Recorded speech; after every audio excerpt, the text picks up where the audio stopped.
small till it ain't, till it ain't, till it ain't, till it ain't. I'm building up a wall till it breaks. She hated when I call and it's late. I don't wanna keep you waiting. I hope I never keep you waiting. She think I know it all, but I don't. Welcome to the Mixtape with Scott. I'm the host, Scott Cunningham. I'm a professor of economics at Baylor University in Waco, Texas, and this is a podcast devoted to telling and listening to personal stories of living economists. Part of the theme of the podcast is causal inference, people, econometrician people, and even departments. Certain departments I have a preoccupation with, certain students of certain people I have a preoccupation with. And for various reasons, what I've found over time is that I'm very interested in the research community at Stanford University. That's where Al Roth is, Guido Imbens, Susan Athey. It's a long, illustrious career, and I've interviewed a lot of people from there. And today's guest is from there. His name is Jann Spiess. Jann is a assistant professor at Stanford University. He's a econometrician, expert in machine learning, and increasingly even in artificial intelligence. He's also the author of a 2024 article published in the Review of Economic Studies. Actually says here November 2024, so that means technically last month, although it's been around for a very long time. The original working paper was around, I think, since probably 2016. And Jann became involved in a working paper version of it in early 21. It's called Revisiting Event Study Designs, Robust and Efficient Estimation, oftentimes goes by the nickname BJS. This is a paper that has become extremely popular, very impactful in the methodological area of difference and differences. Love talking to Jann, loved hearing his full story. I was surprised by it. It was really nice. He's very generous and open with his story, and so I hope that you like it. If you like this podcast, I would encourage you to like, share. I don't even know how you like the podcast, to be honest, but maybe you know how, and then I would encourage you to do it. I encourage you to share it with people. Very, very few people outside of economics have any clue what it is that economists do for a living. That is a complete mystery. It's not like lawyer. It's not like engineer. It's not like doctor, where even a person in the 7th grade has some basic idea what a doctor is. People that are 50 years old have no idea what economists do. They think it's something to do with the stock market. We all kind of know that situation. And so this is a great opportunity, and all these podcasts, I think, are a great opportunity to just share with people what it is that they do behind the scenes. And this is a great one with Jann. So thanks so much for tuning in. Thanks so much for supporting the podcast, and I'll see you right now. Okay, well, this is a pleasure to have on the show someone that I haven't had a chance to meet before, but that I've read his work for several years now. I'm going to let you introduce us with your full name, your title, and who pays your paycheck. Thanks so much. Thanks, Scott, for having me. So I'm Jann Spiess. I'm an associate professor in the OIT group at Stanford GSP. Oh, okay. OIT, what is that? OIT stands for Operations Information Technology. So I think of it as basically an operations and data science group. So here at the GSP, I would say overall, we are a very interdisciplinary bunch. The specific group I'm in basically collects people who come from applied math, from operations management, operations research, electrical engineering, statistics, and like myself, econometrics. And we have a few other economists here as well. And we are basically all doing research that is roughly in this kind of operations and data science space, ranging from more classical operations management to kind of more econometrics and statistics. So maybe my work is closest to my colleague Stefan Wager, who is a statistician by training, but I would also really consider as one of the interesting young econometricians. Oh, okay. So it's all inside the Graduate School of Business, but it's like, does that where OR is also? So that list you put, that's like under the umbrella of GSB? Exactly. So the group I just mentioned is basically our OR and data science group under Oh, the umbrella got of it. the GSP. And then Yeah. many of the colleagues I'm closely working with are also in the econ group at the GSP or in the econometrics in the economics department. So Mm, just to illustrate that, so we have a very active econometrics community here, and that is really joined across the econ department and the GSP, including my group and the econ group here. mm. So when I organize things for our econometrics community, it's usually that I'm working with Guido Imbens and now Kevin Chen recently joined us as well, and Li Yeah. Hualei, who's in the econ group at the GSP. Oh, so most of the econometricians, the bulk of the people that I probably would know a little bit in causal inference, they're all inside the GSB mainly. That's right. So there are some of the more mathematical econometricians also based at the econ department. But right now, it just happens to be the case that the last few years, some of the younger econometricians were mainly hired through the GSP. Uh, Oh, but then, yeah, recently Kevin Chen, he's going to join the econ department, is currently a postdoc here. oh, okay. Okay. Well, before we get started, I wanted to just kind of do an icebreaker. And I was thinking, Fantastic. what's a vacation that you've taken in your life that occasionally, from time to time, you still notice the memory of it will come up? That's a great question. So I spent a lot of my childhood summers in Sweden. So I feel very connected to that place to a degree that at some point as a youth, I tried to learn Swedish relatively unsuccessfully. But I can very convincingly explain to somebody in Swedish that I don't speak Swedish, which of course is a very confusing conversation to have for both of us. So yeah, so that's always been kind of the place that I think back when I think of kind of a nice vacation with family, because we basically have friends there. So a friend of my mother who moved to Sweden and married into a farm there, and so us spending summers there. So I think that's basically my Oh. favorite holiday memory. Oh, I bet the summers are just so comfortable and nice. Exactly. So it's like avoiding the heat of some other places Yeah. and getting away a little bit, and usually, hopefully, being there without too much rain over the summer. And you were in the country? Is that what you said? You said a farm for your, I thought I Yeah, heard. so basically, my mother had a friend in high school who came from a farm, and they Mm. went on a vacation together to Sweden. And so they camped on basically somebody's meadow. So Ah, one morning, the farmer who owned that meadow came and he needed some help because one of his cows was about to give birth to a calf. So he needed mm. help with that, and it turned out that my mom's friend was very helpful with that because she came from a farm herself, and Oh, so they immediately fell in love over that shared experience. oh, And then my wow. mom's friend moved to Sweden, so it's like a very specific like lake somewhere in rural Sweden where we've just going back to year over year. You would do that the whole childhood? Did you get to be friends with like you had like your summer friends that were always Yeah, there? exactly. So I'm friends with a friend. So I think I was there probably a total of 11 times. Oh, Um, wow. That's awesome. That's a great. So where did you grow up then? so I grew up in the south of Germany, just on the German-Swiss border. So it's on the German side of the border at Lake Constance, so the town is Constance, but it's just an hour from Zurich, which now I think of as very convenient because I can just directly fly to Zurich and there's a direct train. Mm. So yeah, but so southern Germany, like a town of 80,000, pretty beautiful area. I would say after having lived there for 18 years, it felt a bit boring, but now when I can come back, I definitely enjoy being back there. Child, like as a kid, was it boring? As a little kid, that might be kind of fun, right? As a 80. little kid, I think it was great, you know, like Yeah. playing in the woods, enjoying nature. I would say starting at maybe like 15, 16, it just felt very far away from the rest of the world. Yeah. So when I graduated high school, I think one of the things I really wanted to do was to explore the world a little bit more. So in Mm. my case, that meant I didn't just want to move away a little bit. I basically applied for some volunteering abroad and just spent 13 months in West Africa where I'd never been Mm. before. So I feel like they were like it was like from this extreme from growing up in a moderately sized town to then living away from home completely for a full year. What'd your mom and dad do for a living?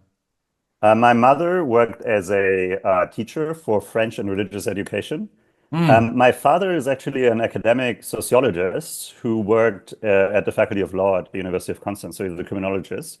Oh. So he was one of the early adopters of statistical methods, which, you know, like we can come back to that later, but I never saw myself turning into an empirical social scientist in any way until like much later when kind of it just turned out that this is where I then went back to as a PhD. But it turns out that my dad actually did statistical analyses on like the central computing node in Constance when that was still involving punch cards. And Yeah. inverting a matrix was not something that you would consider the trivial part of Right. linear algebra or like of linear regression, but was kind of the central part. Yeah. And so sometimes I have discussion with him because he's of the strong opinion that the right way of analyzing data is just very complex linear regression. And so recently I've had to discuss with him a little bit about how we think about causal inference and linear regression relative to where he's coming from. Oh yeah, I bet. Does he find that interesting? Does he know all that potential outcome stuff? I'm not sure how familiar he is with the potential outcome stuff, but he definitely tries to follow along and tries to understand what I'm doing on machine learning. Yeah. And sometimes, because he worked in law, keeps sending me his old articles about how, the use of specific ways of deciding who should get jailed or not has some downstream implications, which of Mhm. course is very topical in the current discussions about Yeah. algorithms. Unfortunately, his articles are all in German. So one thing I thought about is maybe whether I should take one of those and then rewrite it in English together with him Oh to yeah. Yeah. have a Yes. Spiess and Spiess publication. But I'm Oh. not sure whether it's going to happen. Oh wow. So he was working on those big like IBM mainframes and stuff, I like don't in. actually know what exactly their first hardware looked like, but it was Yeah. definitely like the way he explains it is that he would be one of the first people who, would go to the mainframe there and then overnight run his calculations there. Yeah. And then later on, he worked a lot with like public statistics on recidivism and youth recidivism specifically, Mhm. which, now suddenly I have a much bigger appreciation for as somebody doing empirical work myself. Yeah. And yeah, so that was his career. Oh, that's cool. That's cool. So you grew up in a college town. That town was like a small college town.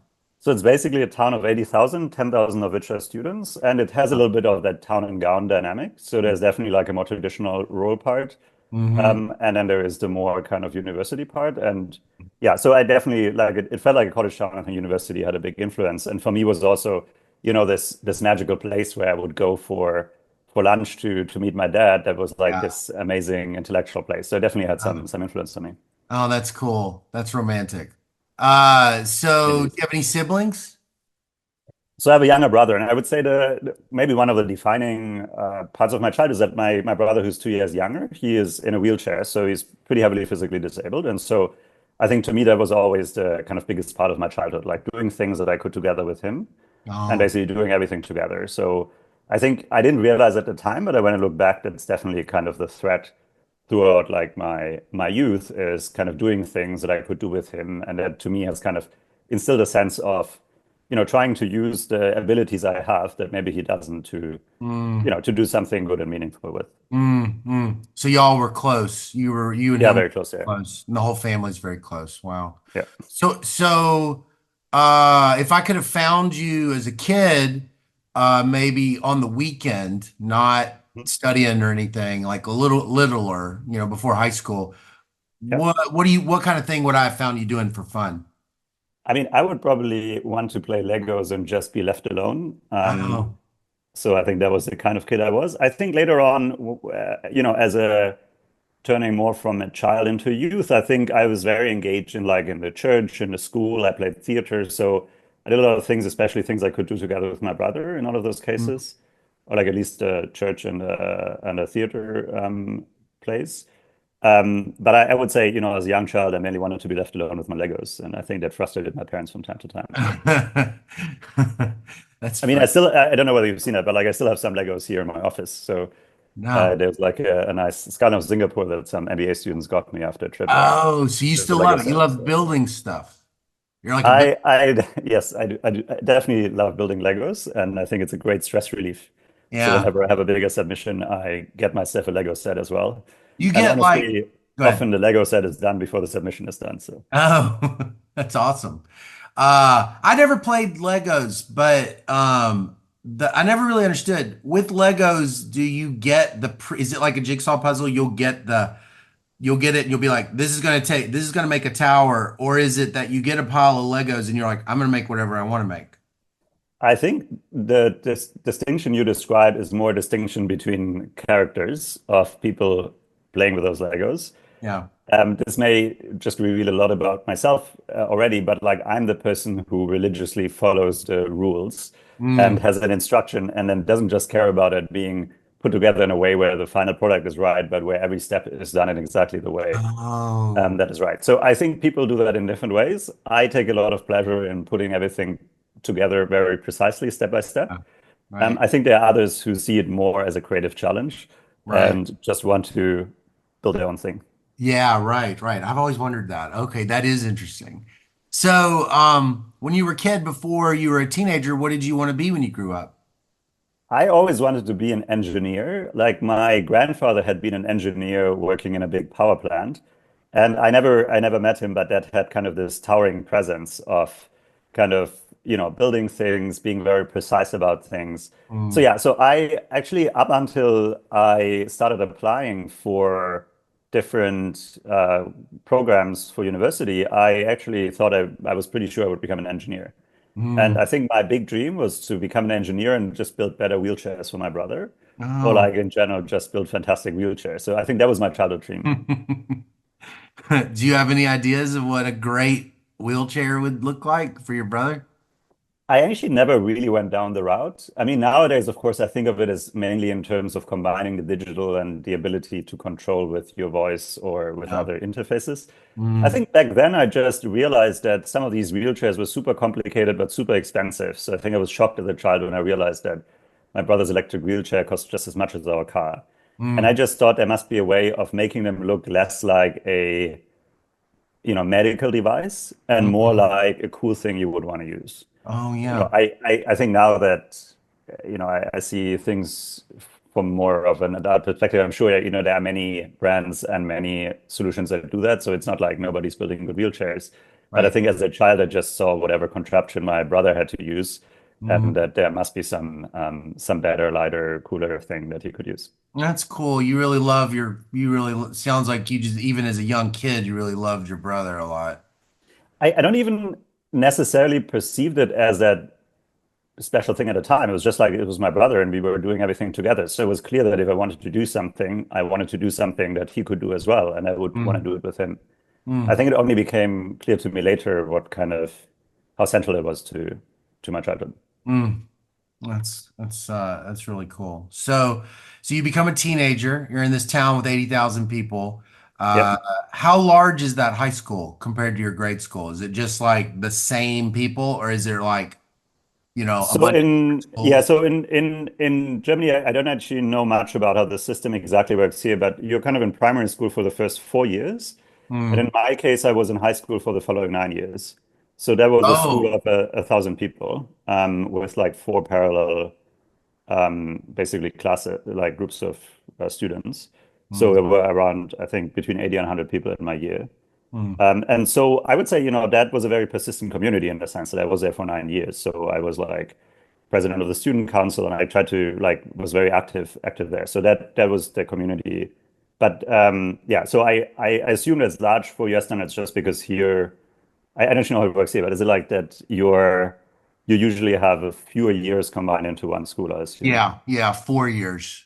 Four Yeah. years. It's like college, in that it's a 4 year thing. And then it can depend on the place where you live. I think where I grew up in Mississippi, it was smaller and I had already moved away, but the eighth grade before high school and the ninth grade of high school was basically the same students. But then in where I lived in Memphis, it was like a giant high school that was fed by four I see. different I see. smaller neighborhood kind of stuff. And so it was very different. So it was like you had 100, you said there were four parallel. So there was like within that grade, you would have these like stacked tiers. Um, so basically within the grade, we would have four separate classes, but just like groups of people, like four different sections.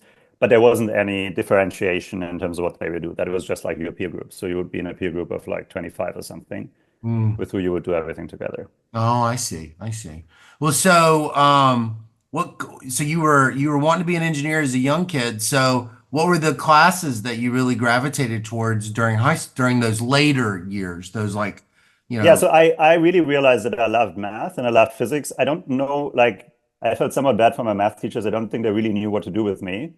So Mm. I ended up coding the school homepage doing math lessons. And then just because I really enjoyed it, but I felt like I never had to put in a lot of effort to understand what was going on. So I Mm. would say like math and physics were definitely the things that I gravitated towards most. And for example, I didn't even know economics was a subject. Like I know that there was like one economics class you could take like on the side in my high school, but it wasn't even a thing. Like even when I started thinking about where to apply for university at some point, like economics as an area wasn't even remotely on my radar. So I was always kind of considering the more kind of natural sciences and engineering. So I gravitated towards math, physics. I did some, at some point, I thought I would maybe study chemistry because I found it quite interesting because it kind of combined some more practical, tasks together with the more theoretical. So I found that fascinating as well. Mm. But those were kind of the things I found fascinating in high school Mm. and in Mm. the later years. Yeah.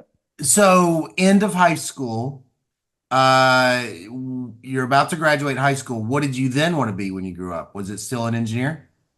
I think at that point it was still an engineer, but I also didn't even think really about strategically like what I'm going to study or where I'm going to study. I mean, I think the German system has far less distinctions between, like, it has a few very good universities, but it's not like extremely competitive to get into the best university. Like, Mm. just to preview that, like, I ended up studying math, and at some point I was involved in selecting new math students into TU Munich, which is one of the top places in Germany to do math.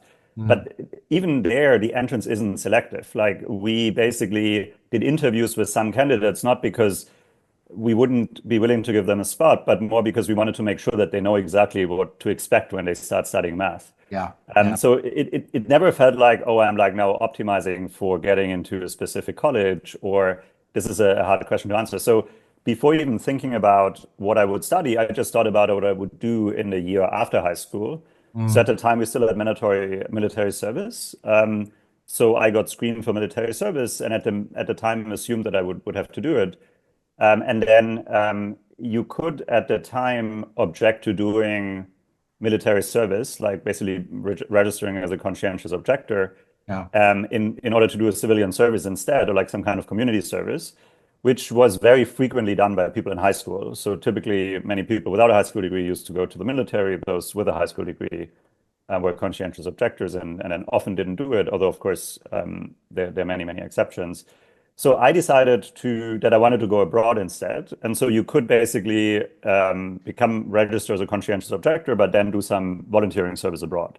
Yeah. So I collected money to be able to work in West Africa and then work there with an NGO. So for me at that point, to be honest with you, I didn't even think about what I wanted to study. I just thought about that year, and I thought that the decision what to study that comes at the end of that year. Because Mm. in Germany, you basically just register to study. So it's not like a big process where you apply a long time in advance. Oh, it's not like you send out 100, you're not sending out like a ton of applications and just waiting. You were pretty sure that you were going to get into Technical University of Munich.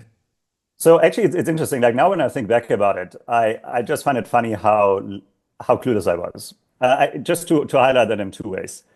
So the first way in which I was clueless, I was really nervous about getting into university. So I actually did apply not just to one university, but to a few places. But all this was kind of, think of it as like the May of the year you start studying. So just a few months before. So not this like long process here where you may start doing that a year before. So Hmm. I applied to a number of programs. I was really nervous about getting in. Like now, given what I know, having been on the other side of that, I think, I was just pretty naive. I just had no idea how even the German system worked, quite frankly. Hmm. So I was sitting in Ouagadougou, where I was doing my volunteering service, and I was somehow trying to decide where to study. And it turned out that I was pretty sure I wanted to go to Munich because my brother at that point had moved to Munich because it was one of the few places where, despite his heavy physical disability, he was able to attend high school.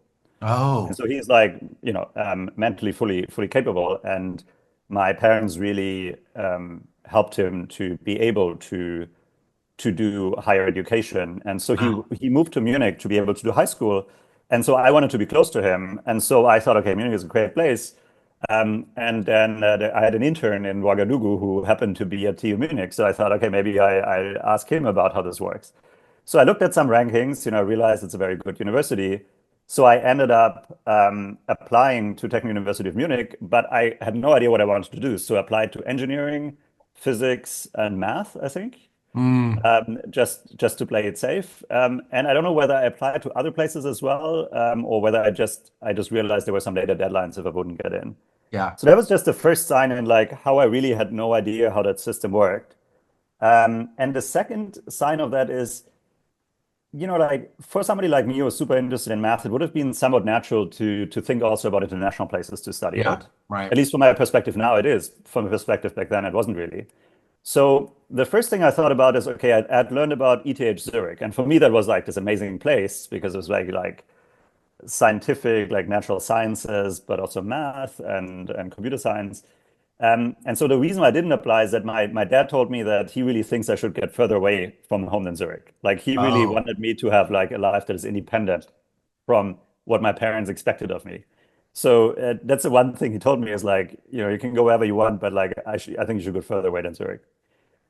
So the other thing I thought, like I really had no idea about US universities, but I had heard of MIT, and MIT was this magical like place for nerds like me.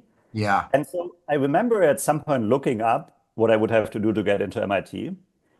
But because I was so clueless, that was like the May of the year that I wanted to start studying. And then, of course, I realized that the deadlines had all long passed. So I was sitting in like the one good internet cafe in downtown Ouagadougou that had good enough internet connection to do Yeah. all these things, paid them half a fortune to be able to access the internet, or what felt like half a fortune back then, and access this like MIT webpage, which to me was this totally foreign world, and realized that the deadline has long passed, and that was it. So, and Yeah. then I sent my stuff to TU Munich. To be fair, I think it was an excellent place for me. I really enjoyed it. But it's just like to say that I wasn't like super deliberate. Like first of all, I didn't even at the time know what economics was, and Yeah. I also really didn't kind of quite realize what opportunities there are in the world. Right. So my world was just small. It was like a world that was coming out of an 80,000 people town, despite that being a university. I Yeah. don't think I'd quite grasped what opportunities the world has to offer. Yeah. Yeah. Yeah. Right. Right. Uh, well, tell me about Technical University of Munich. Were you just taking primarily these math classes? Because that's your major, right? Right. So for me, the story was I kind of started thinking I wanted to be an engineer, but then I really wanted to get to the bottom of it and understand what's behind it. So then I thought maybe I should study physics. I read a little bit about physics and I thought, oh, I really want to get to the bottom of it. So maybe I should study math. I Mm, think had I thought longer about all that, I would have ended up studying philosophy, and I don't think that would have made me quite as happy. So, in a way, I was lucky that at that point I had to apply and the deadline approached. yeah. So I ended up making the call to study math, and at some point I also registered for physics. So I thought about doing both in parallel, but then realized that I really, really enjoyed math much more. Mm, So, so undergrad in Germany is usually very large cohorts. So TU Munich at the time, I want to say, had an incoming class of 300 people studying math, hmm. and then maybe another 200 studying physics, and then you would sit in a room with 500 people doing linear algebra one. Mm, So it has two features that are different from the US, I think. First, it's like far larger classes in one subject, but second, you also choose your subject before you even start. yeah. So you sit in this room with 500 people, and the first lecture, somebody starts writing on a blackboard and starts like on a very, very, very basic part, like starts defining what natural numbers are, and Mm, really like writes on a blackboard every single proof. And so, for others, this may be off-putting, and I think it's a challenge because many people in German system they don't know quite what to expect. Like they come out of high school, basically high school math, and then they sit in a room where suddenly somebody proves something on a blackboard, and they may be like, "What the hell is going on?" For yeah. me, it was the opposite. It was like amazing. It was like, "Oh, great! Like this is exactly what I enjoy doing. This is so much better than high school math." And the Hmm. fact that I can just sit here by myself and really understand that was the best thing that could have happened to me. Yeah. Yeah. So that it was kind of, I think I was like socially, like I think I always thought of myself as kind of the more social or more practical people among nerds, but also the more nerdy people among the social and practical. So, like this, like sitting there by myself and understanding things, actually, I thought it was a benefit rather than a cost. Mm, So I could just, be alone with the math and enjoy that. mm, And so that for me was really a revelation. And, I was lucky that was a very good place where the quality of that was also very good. mm, I took classes in all the basics, but then pretty quickly I took some advanced classes in discrete math, and there was one professor particularly who taught those who I really liked. And so I really got into graph theory, and then I started talking to that professor and started working with that professor. So, despite this being a system with very large classes, I think once you kind of know the people you want to talk to, there's also a lot of freedom to kind of go on your own path. And I think I took full advantage of that. And then pretty quickly found myself kind of thinking about some more interesting problems in discrete math. Did you take any econ in college? So my first 2 years, maybe to give you the quick kind of progression. So first 2 years, I got into discrete math. There was something about game theory there, but I didn't quite know. I was like surprised that people were that interested in winning at chess. So I didn't quite understand that game theory was really a metaphor for,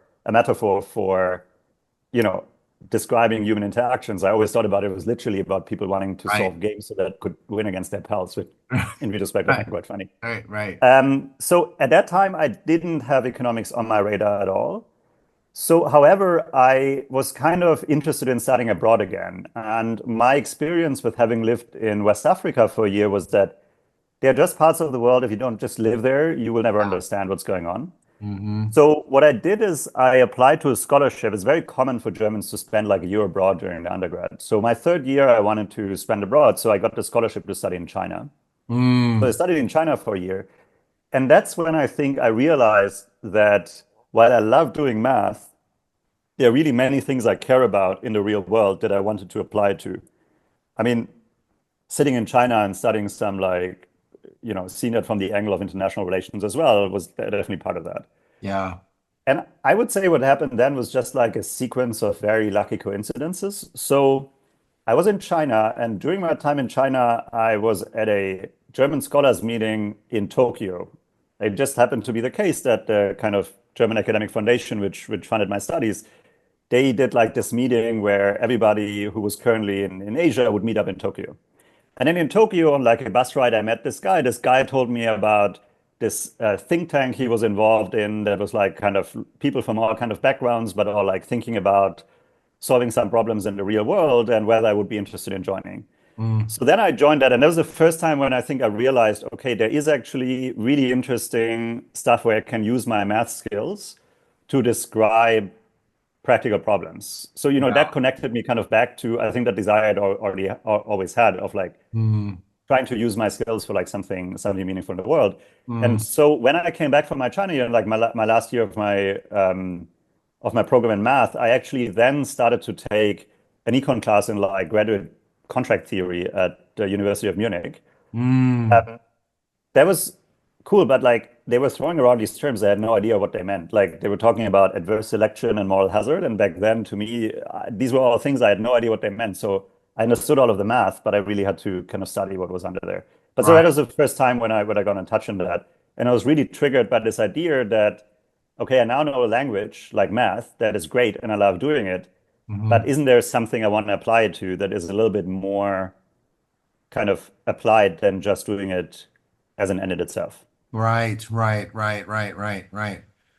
but it must have been a small seed because you end up doing this math master's at Cambridge. I was Yeah. interviewing So Dixit. Dixit told me, I interviewed him a couple of months ago, and he told me, for him, Cambridge was the greatest place to be in the world and in history if you wanted to do math. it's interesting because for me, I mean, I fully agree with that characterization of Cambridge. I'm going to come back to that. It was like an amazing year I had there. Interestingly, the reason for me to do this math program in Cambridge was actually more of a escape than it was a decision that I was sure that I really wanted to go deeper into math in the Hmm. following way. When I came back from my year in China, I had been selected. It's going to sound a bit complicated, so bear with me for a moment. So I was in this 5-year program. In Germany, we had like 5-year courses of study. So you would not just decide what you wanted to study before you even started.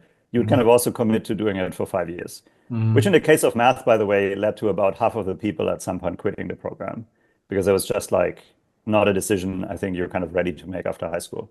I see. So in this 5-year program, but we also had this new fast track PhD program where basically after the second year you would be selected. You would then do a 3-year bachelor's degree followed by a 1-year master's degree that directly led into a research PhD. Ah, And that was all at TU Munich. So I applied for that. I got selected for that before going to China. And then I was kind of all set to come back and basically start working towards a PhD. mm-hmm. And I had my mentor who I really liked working on graph theory.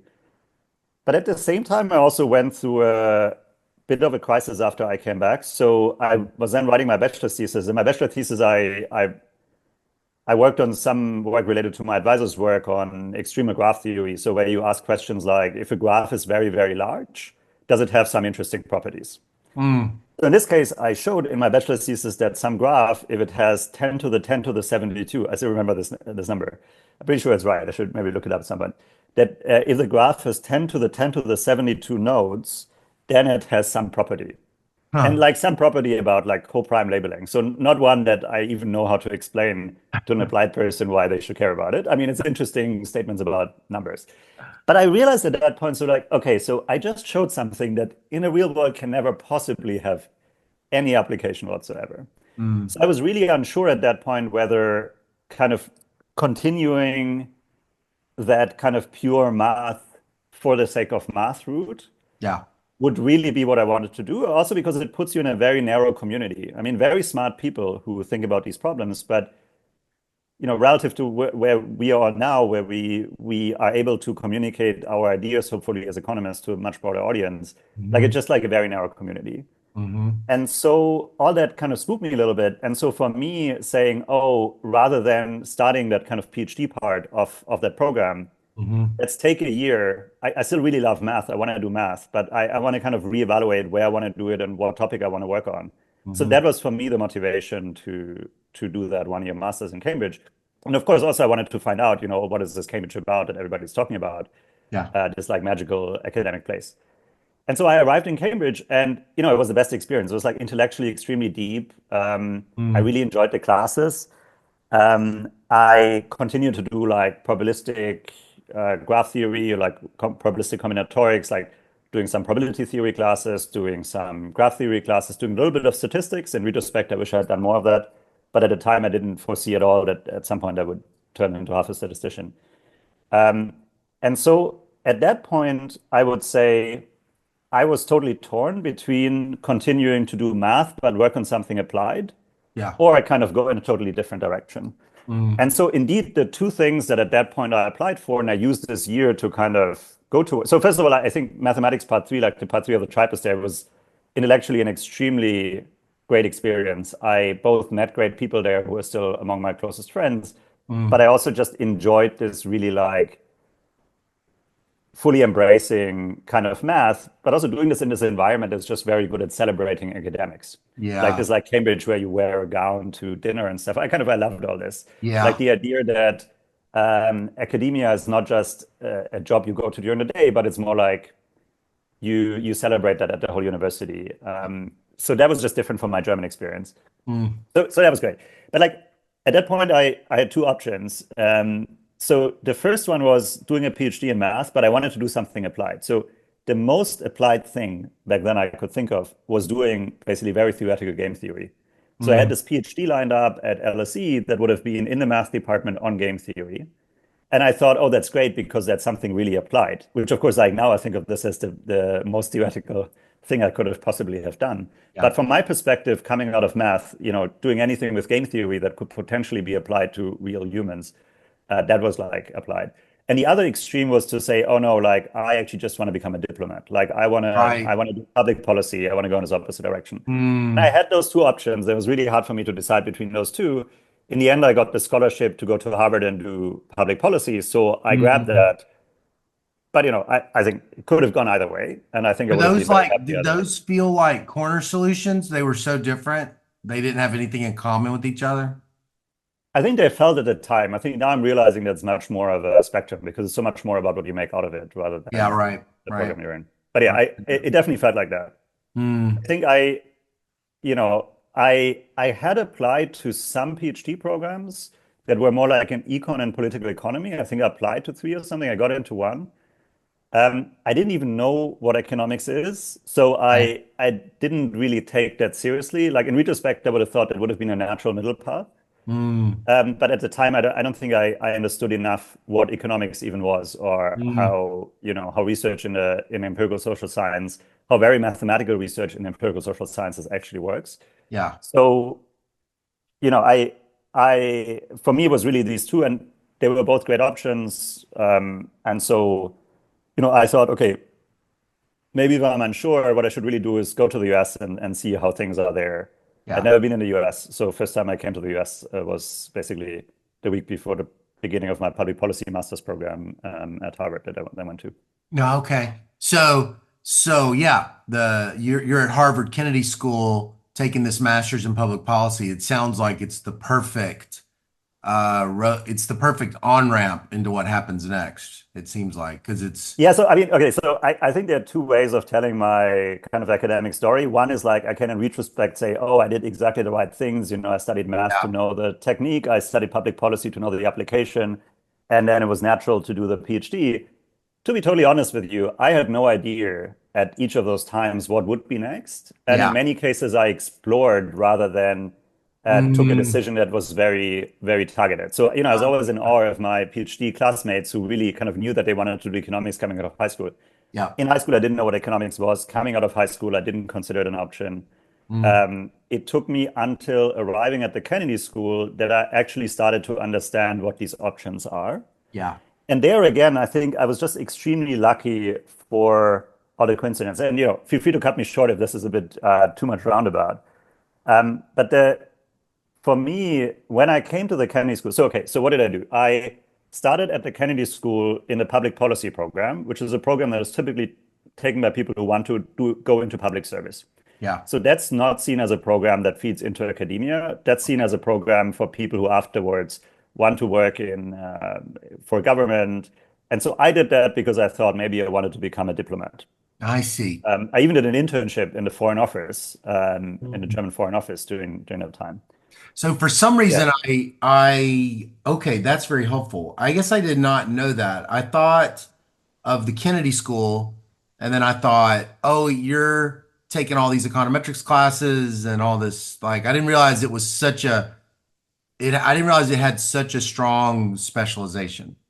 Yeah, And so I would say the Kennedy School is broad in the topics you can study, but it's yeah, clearly a professional degree. It right. thinks of itself a professional. So it's a little bit like doing an MBA to do a PhD, which is not Ah, something you would advise somebody, although yeah, from right. time to time somebody will do that. Yeah, yeah, yeah. Okay, okay. So you're So taking this.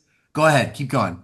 yeah, so I come to the Kennedy School and I'm terribly nervous because I think I know so much math. I've just done my Cambridge Tripos Masters, so I know kind of probability theory at like a level of like going into a PhD, which is what many of my classmates there did.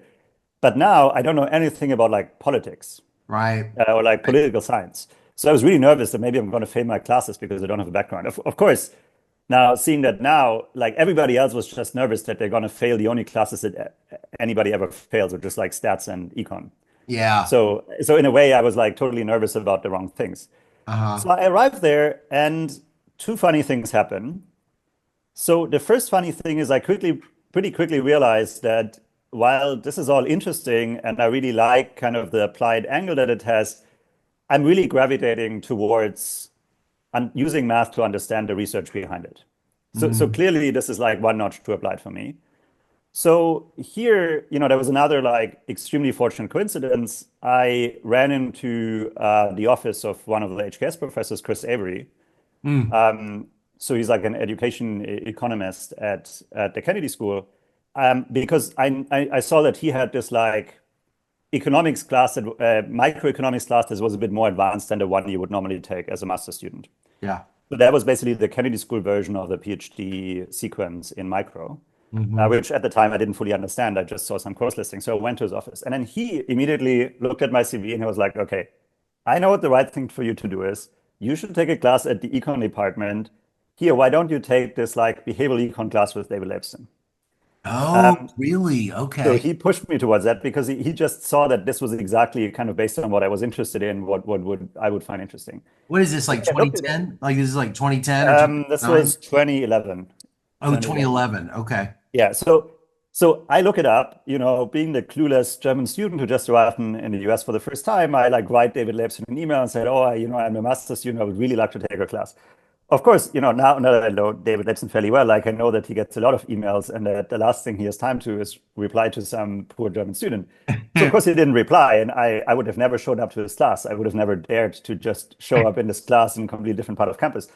So what Chris Avery does is he picks up his phone on his desk, he punches in David Leibson's number, just calls him in his office, asks him for permission for me to go there, and tells Uh-huh. me that he said yes and go to the class. I'm assuming that David Leibson actually responded and he just didn't, Chris just didn't make that up. But like long story short, I then end up attending David Leibson's class and suddenly, my world opens. And I Yeah. realized that there is a world where I can use kind of all the things that I was interested in, the math as a Mhm. language, the kind of applying it to relevant problems and having structure in there that is really amenable to kind of a scientific way of thinking, Yeah. that this all fits together.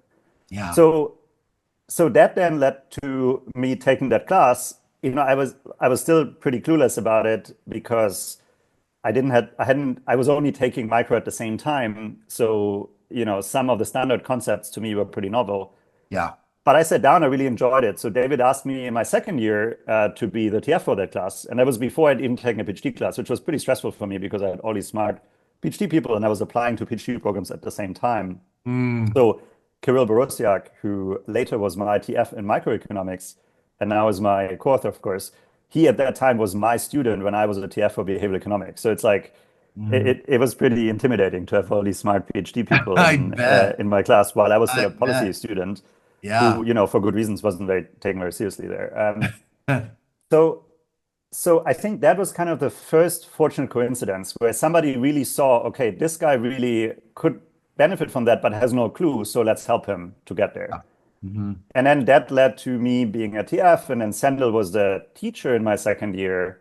Oh, He taught the class that David, like co-taught the class with David Leibson, so I got to know him as well. And so, it was all a number of very fortunate coincidences. yeah. The other funny thing that in retrospect, in my eyes, turned out to be among the most consequential experiences at the Kennedy School was that I had to take like stats classes there. Like Kennedy Mm. School has some stats 101 classes. And I thought, there's no way I'm going to take like the public policy master stats classes. I've just taken like PhD level math. Yeah. I'm going to take the exemption exam. Yeah. So I went and took the exemption exam. I thought I basically had it because I thought I had answered all the questions correctly.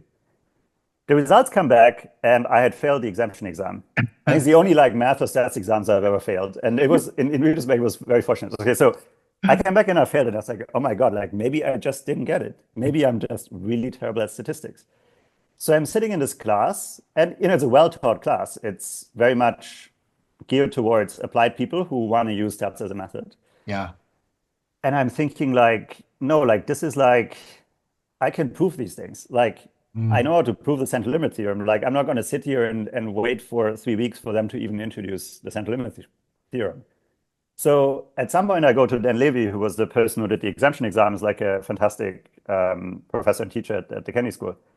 So, and I ask him, so what went wrong? Like, can we go through my exam? So he looks at my exam and we look at it together. And I had like really failed it, but in a funny way. So the Kennedy School exams in statistics, they basically say, explain to a smart person who doesn't know much about statistics, but is a smart person, what this number means or like what they should do in practice.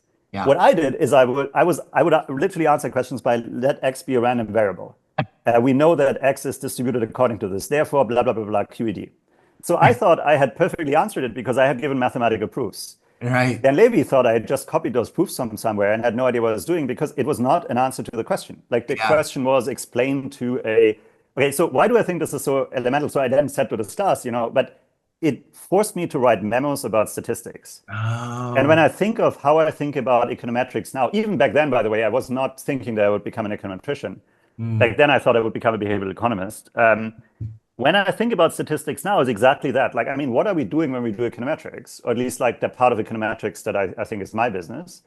It's really translating some data into something that we can understand and we can evaluate as somebody who's not inherently interested in the math behind Right. whatever that is, but Yeah. who wants to take something away from that. At least like, on the other side is an applied empirical person who really just cares about understanding what is the substance of it, what are the weaknesses, what can I take away from it.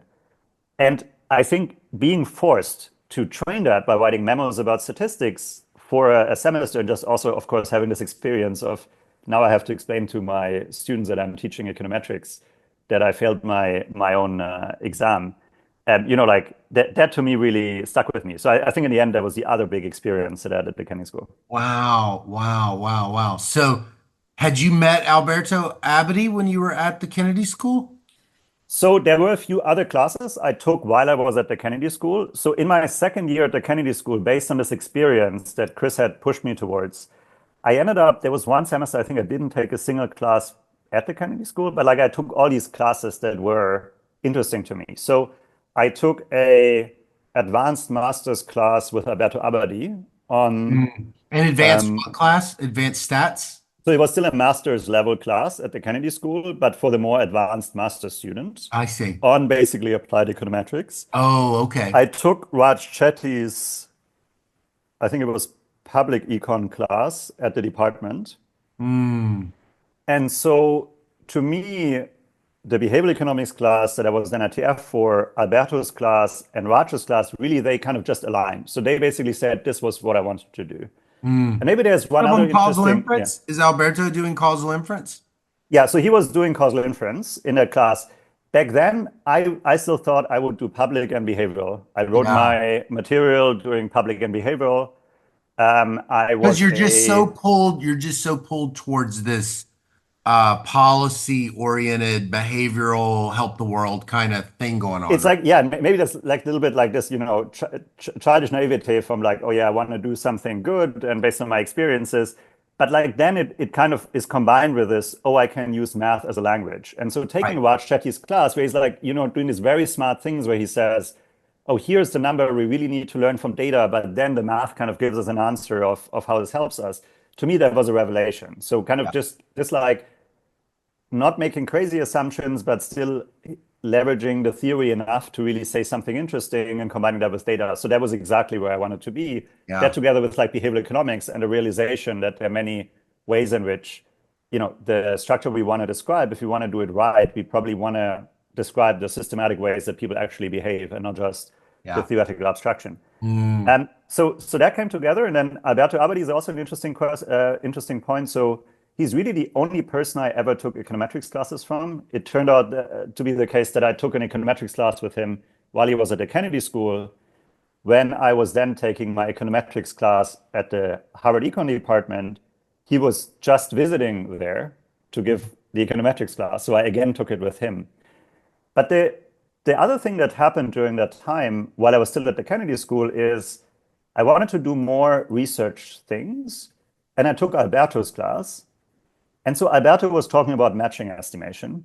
okay. And he has this paper with Guido. Like I had no idea who Guido was. I had never heard Alberto's name before. But like I took Alberto's class. I thought he was a really funny and smart person. So I enjoyed taking his class, being totally oblivious to, who he was. Yeah. And he has this, I don't know whether you know this paper. So he has one paper with Guido Imbens on analyzing the asymptotic properties of matching estimators. Yeah. And all that is based on a martingale representation. Uh-huh. So think of me coming from a math program. I know nothing about matching estimation or causal inference, but I knew everything there was to know about martingales. So Uh-huh. I could have like proven some like weird martingale theorems to you. And Yeah. so I went to him and I was like, listen, like I don't really know much about this like estimation matching econometrics part, but I really know a lot about martingales. Can't I do like a project with you so that I can replace one of my Kennedy School courses by that for like some credit? Uh-huh. So I started working on martingale representations with Alberto, and that later turned out into what is now a JASA paper on That's where that came from? And, yeah, so that started like we originally what we wanted to do was distributional inference, like how can you do matching estimation to say something about the distribution of effects Yeah. rather than just the average effects. Huh? We never pursued that part of the project further, but we then used the same techniques to say something about, how should you cluster your standard errors if you're doing matching in the first stage. Oh my gosh. But that came like for me, basically going like again, like random coincidences. So I'm just like Right. super thankful in retrospect for like Chris Avery and for Alberto Abadi of like pointing me in some interesting directions. Yeah. So yeah, long story short, Alberto, David Leibson, and I think Chris Avery. I think the three of them, I think that's right. I would have to check. Wrote my graduate school letters because Ah. I'd basically at that point done some research with all of them. Mm. And so yeah, so that was kind of my Kennedy School time, which I thought would propel me towards becoming a diplomat. In the end, propelled me towards applying for PhD programs. And at that point, I knew how it worked because I could ask people who I knew in the econ program about how this works. Yeah. So you end up at Harvard. Did you have to choose between like MIT, Harvard, Stanford? Like you got all these things you could go do? I was fortunate that I was able to choose. I don't think I knew that much about what the main differences between programs were, but I knew that I was really interested in behavioral economics. Mm. And I had very positive experiences with David Leibson and with Sendel Yeah. Mulanathan. Right. And so to me, that meant, okay, that was the direction I wanted to go in. So I decided to go to Harvard for my PhD. And then my first year, I continued doing basically behavioral in public. So I took my oral exams in public and behavioral. So even then, I didn't really think I would turn into an econometrician. Yeah. Wow. So you enter the program. Is that, I mean, are you like a complete outlier in the PhD program having, not, I know the math doesn't make you an outlier, but you took such an interesting route to the first year classes. Are you pretty unusual amongst your cohort? So first of all, I think I thought I would be a total one odd one out, not because of that circumvent way, but more because I hadn't taken any serious econ before. Yeah. I mean, I had done some at the Kennedy School, but I thought that the normal way of doing an econ PhD is that you do an econ undergrad.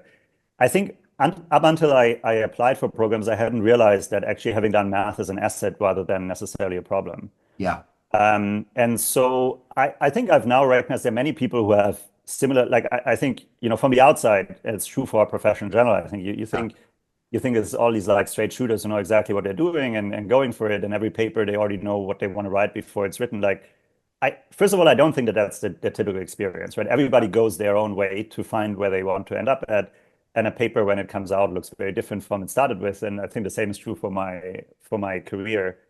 There are definitely a few others, including other people who have taken the Kennedy School MPP or MPA and ended up doing PhDs because they also kind of realized that they wanted to do more research. And I think it's more natural in econ because econ really, like also, in related disciplines like operations, where I'm now at in my group, where you have people who enjoy the math but also wanna do it for some practical things. So Right. I definitely felt a little bit like the odd one out because maybe I was already a bit older and it was less of a straight shot, but I never felt that I wasn't in the right place. So Yeah. I felt like I was exactly doing what I wanted to do. Hmm. Although I kind of had gone my own way and maybe I identified myself less as kind of an economist than others. I maybe saw myself as I'm some applied mathematician trying to, find the right place to apply that stuff. Yeah. So you and Kirill are y'all classmates and like Paul Goldsmith Pinkham and all these young Yeah, so I overlapped rising with all of them. econometricians? So with Kirill, I shared an office. So I think, so he was in the program when I was a TF for behavioral. So he was Hmm. started the program a little bit earlier than me. But then, of course, I had a bit of a leg up because I had taken some classes already before entering the program. Got it. So yeah, I would say a PhD to me was like great experience, really immersing in kind of econ world in terms of, you know, getting the whole basics straight, micro and macro, and realizing that. And I then immediately started working with Sandel because at the time he was doing behavioral economics, he was doing his scarcity work, like this idea that maybe what is one important factor of poverty is that poor people have to focus so much on, say, ensuring that they have enough money, that their mental bandwidth is so focused on one thing that they may take not so great decisions somewhere else. Yeah. So that was his work that had just come out at that time. And so we started working on that. This was at that point around 2013 when I entered the program.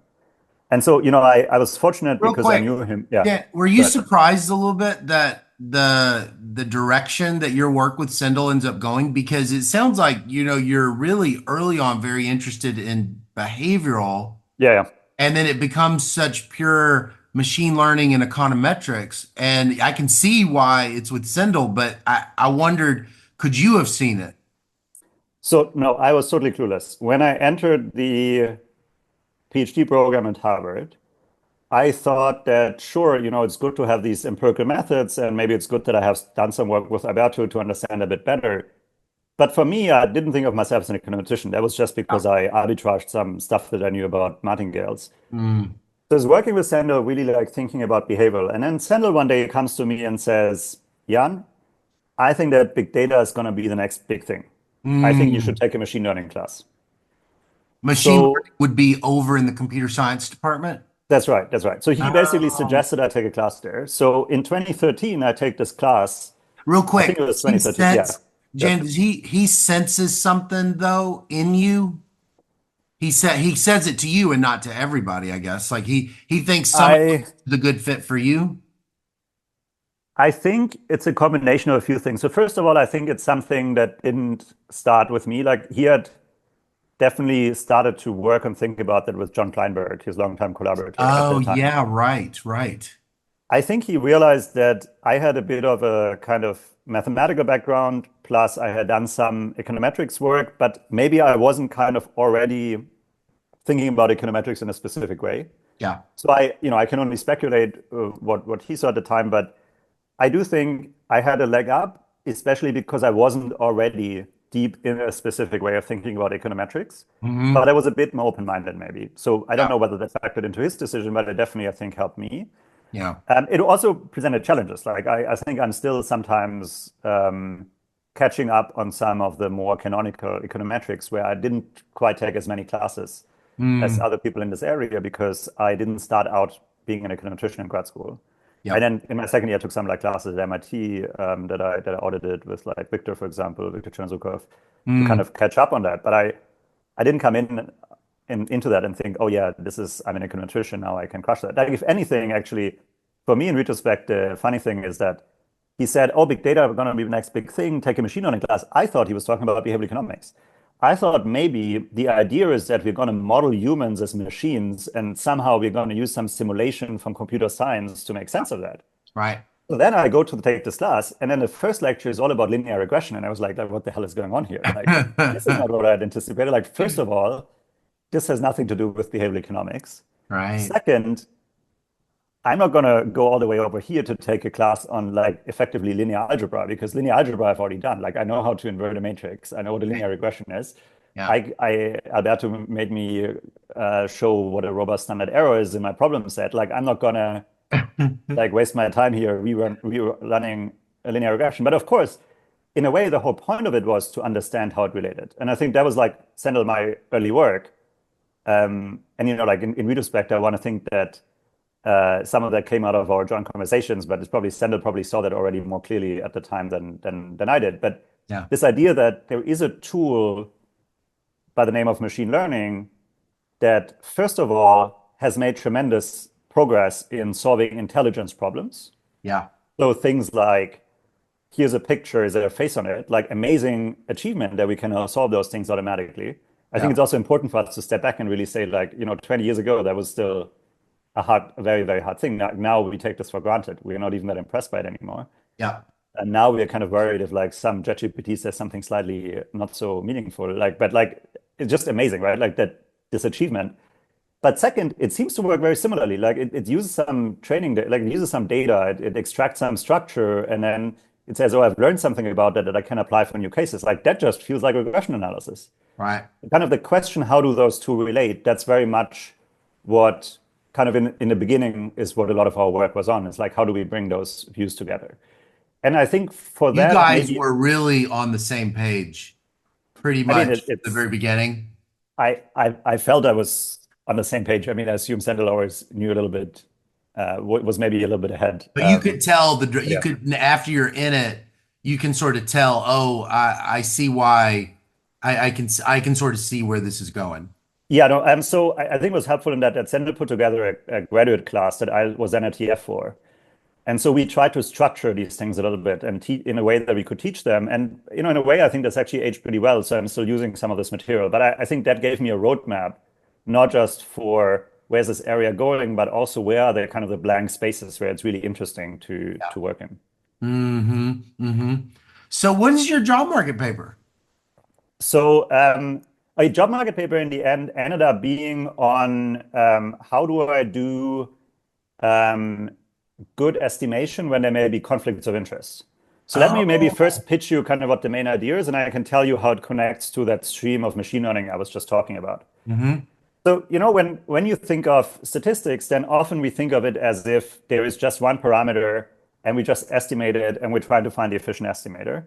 But in practice, it may be that the decisions about which estimator to use, they're really taken by some analyst who may not just have one option, but they may try out a few of those estimators. Mm-hmm. And on the one hand, we think that's a good thing because that may mean that we get a better estimator because the person can try out and find the right one. On the other hand, we are worried about it because that may lead to some p-hacking or like in general, just specification searches that leads to biased estimators. Yeah. And so the idea of my job market paper is to say, can't we turn this into a problem where we specifically model that conflict of interest in order to make progress about how we should structure those estimators? Yeah. And so I study this case where you have an experiment, but you have a number of specifications with which you can adjust for covariates in your experiment. So a number of control specifications. And I'm asking, if I'm just interested in getting a precise estimate, then how should you structure that exercise? But I don't just want to say, oh, there's a problem, but I want to use mechanism design to say something about what a good mechanism could look like. Yeah. And the two main results I find is like, number one, if you are worried about such biases, then you may actually really care about an unbiased estimator. So even if you just care about mean squared error, so I would say there's this funny thing where we care a lot about unbiased estimators, but it's not clear why we care specifically about bias most of the variance. Right. And I kind of say that maybe we should care about unbiasedness because if somebody comes with a biased estimator, it's really hard to distinguish between the bias being a statistically efficient thing, or it's just that you shrink towards what you want me to believe rather than what you believe to be true. So from a statistical point of view, you using some prior is a good thing. It reduces the variance. Yeah. But from a strategic point of view, I can't distinguish between you just wanting to show me a result that you want me to believe versus that actually being a better representation of the world. Yeah. So I kind of say that like unbiasedness is a minimax optimal restriction. Uh-huh. And then the second thing I show is that in order to be unbiased, you kind of need some level of sample splitting. So we may think of sample splitting as a way of creating unbiasedness by, for example, separating some specification search from some estimation. Totally. Yeah. But what I show in the paper is that that's not just one way of doing it, but it is necessary to do some sample splitting to kind of guarantee this alignment. And so now what is the connection to that? So that paper didn't start out as being principal agent paper. That paper started out by me thinking about how can I leverage machine learning to improve estimation in an experiment? Specifically, how can I use it for like regression adjustments? You're building all this behavioral economics inside this econometrics. I mean, I think of what I'm doing as kind of building models of econometrics that capture realistic settings so that we can make progress about how we can integrate all these elements into econometrics. Yeah, that's very is that as original as it seems? Oftentimes, I mean, there is a history of building the behavioral model inside the econometric model for sure. Heckman and whatnot. There's, doing that, but this seems very different. So I would say there are definitely, giants whose shoulder I stand on. So I think there is classical research by Lemur, who was systematically analyzing specification searches. Ed Glaser has an early paper where he talks specifically about the role of incentives in that. And so, for me, it started with the thought about how do I integrate machine learning and the realization that using some sample splitting really helps with building a protocol that is somewhat transparent enough to avoid biases, Yeah. and that I could use to write down a pre-analysis plan that involves like automated specification searches that avoid some of those issues. Because while there is flexibility from specification search, the sample splitting avoids that turns into bias. Yeah. Yeah. But then basically, when I talked with Sue, with my advisors, like there was a question like, can I just turn this around and can I just make the theme of it that there is a way of aligning incentives and then make that the starting point? And so that turned out to be a very fortunate thing. But so, yeah, so I'm throwing a lot of like details here at you, but I think from a very big picture, I'm really interested in kind of building those bridges where I think, okay, we now have machine learning available. We have different causal methodologies available that allow us to use experimental variation, for example, to do credible inference. How can I combine those tools in a model that takes seriously that we may be concerned about specification searches or that there are multiple agents to that? Yeah. And I've done that in a job market paper for the question of how should I design a pre-analysis plan? Yeah. I'm now using a similar model to something on the surface may look quite different, but in the end has some similar structure, which is how should I design algorithms when there's a human in the loop? Yeah. Like we are using more and more algorithms to take critical decisions, and we are worried that they take fair decisions, for example. But in many applications, it's not an algorithm taking a decision. It's really an algorithm giving a recommendation to a human. So let me give you an example. Like a doctor sees a medical diagnosis that is suggested by an algorithm, the doctor is still going to take the decision of what to do. Yeah. Or a judge sees a risk score about an applicant, the judge is still going to take the decision.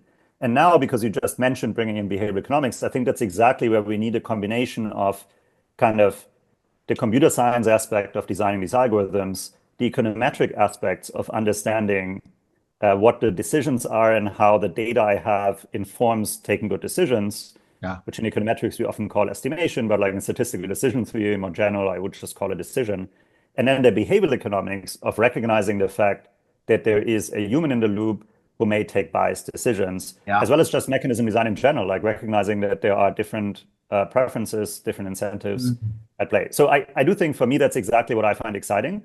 But as you can tell, both from my background and from the way I'm describing it right now, I think it's really about bringing things together, right? I'm not sure whether I would have arrived there had I started out feeling like, oh, I'm an econometrician. I'm now thinking about machine learning. It was very much like, oh, there's machine learning. How can we integrate that into our pipeline when we start more with the mindset of maybe an applied microeconomist? It's really fresh and cool. What's been the response of your peers and some of your, the econometricians and statisticians and economists to this kind of original work? What have you heard back? It seems really cool. It's a great question. So I would say overall the response by the community to integrating more machine learning as well as integrating more modeling. And I think there are now some great papers, also some that happened around the same time that I wrote mine around, doing things like analyzing pre-analysis plans in a strategic setting. So I don't think I'm the only one who went in this direction. I would say that I would distinguish between two things. One is this idea of bringing principal agent modeling into econometrics. And the other is the idea of integrating machine learning more deeply. Yeah. And thinking about credible causal inference in a world of big data. Yeah.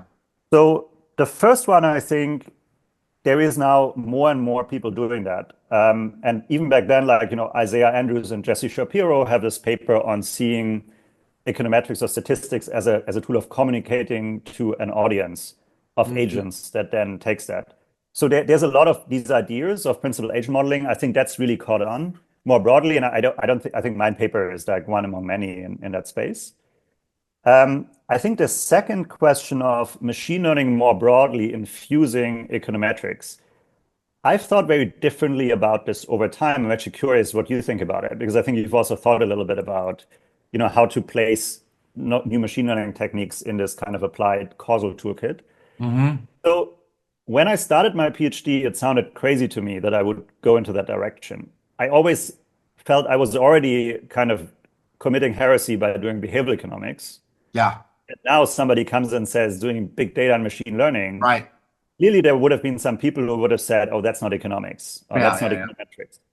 Now, what happened while I was in graduate school is that there were also others starting to work on that and realize that. Not just Sandel, who's kind of seeing it more from maybe the supplied angle, but also people like Viktor Chernozhukov, right? And so the first version of the double machine learning paper that then suddenly had machine learning in the title, for me, that felt like a big breakthrough. Because somebody who's established in the field decided to write a paper and not just use these insights, but also put machine learning in the title. Yeah. So I think that change. And even having Esther on the paper. Exactly. Even having that Yeah, great point. Yeah, I totally agree. Right. Exactly. So that is, I think, when I realized that I saw it as a big bet, that bet is actually much safer than I thought it would be. Right. Thanks to basically people in the community who embrace that positively. And so today I'm extremely excited that I think as an econometrics field overall, we've really embraced working with that rather than seeing that as something we had already figured out or whatever. Because I would have been worried that otherwise the kind of econometric angle on this goes lost, which is sometimes maybe a bit more critical, right? It is like, oh, maybe sometimes also telling us what we can't do and where there are biases.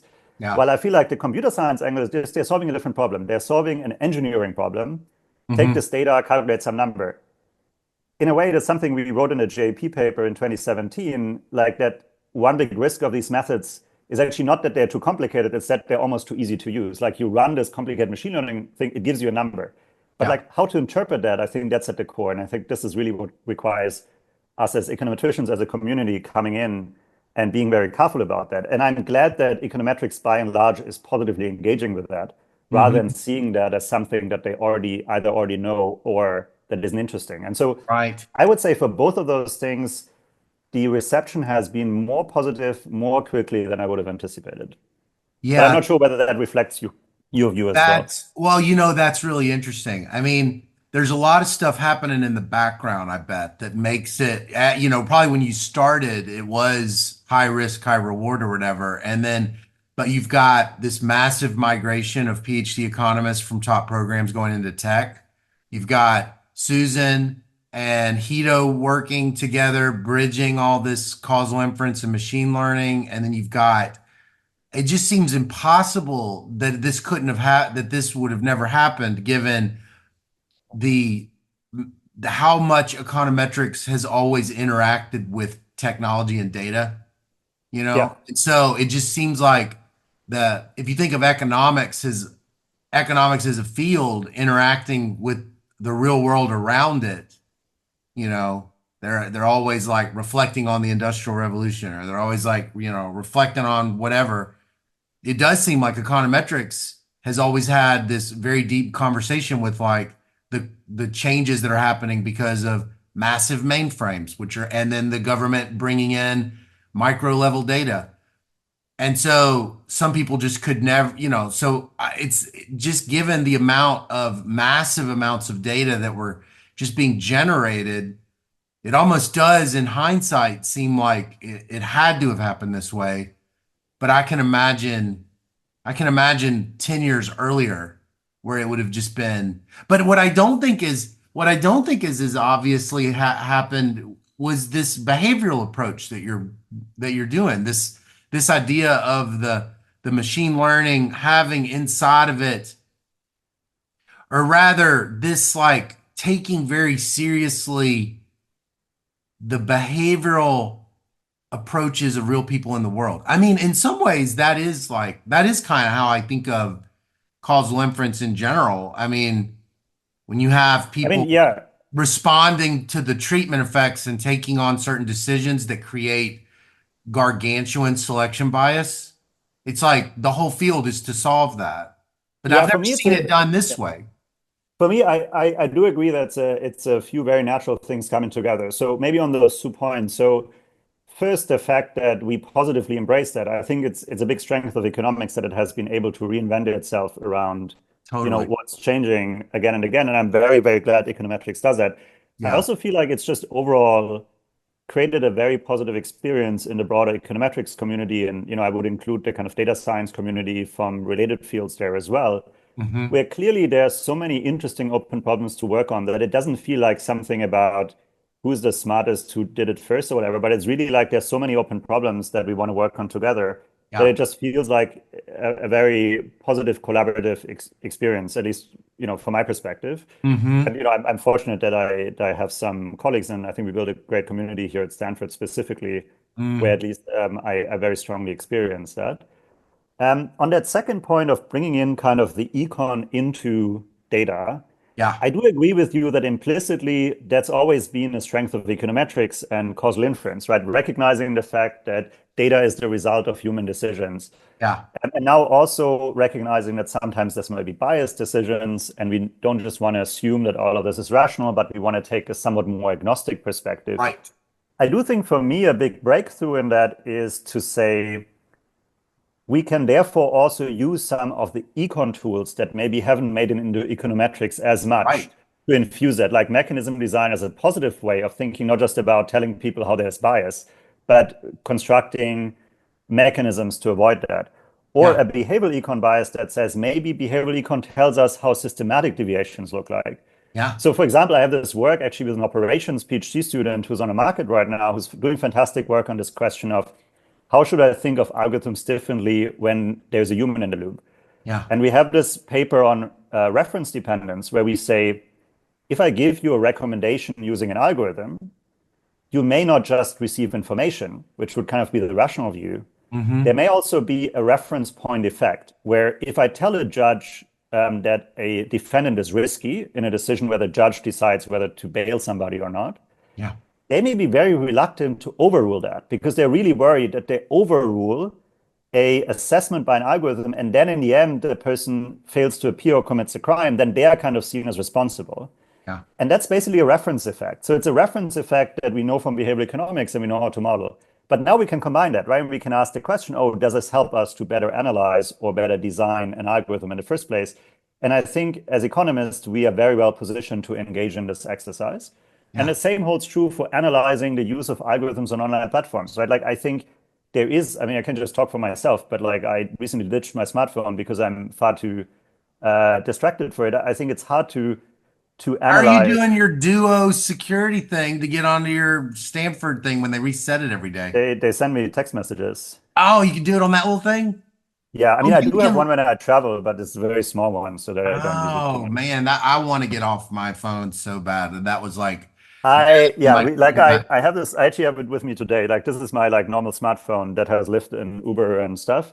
But I normally even leave this one at home. Sometimes I have it with me when I need to call a Lyft or something. Yeah, because you're like this pure soul. You loved the wilderness and you loved your camping and you love human relationships. And so You know what? You're formulating this in a very positive way. I think the more negative way on it is that I have such big self-control problems when I have a mobile phone next to me.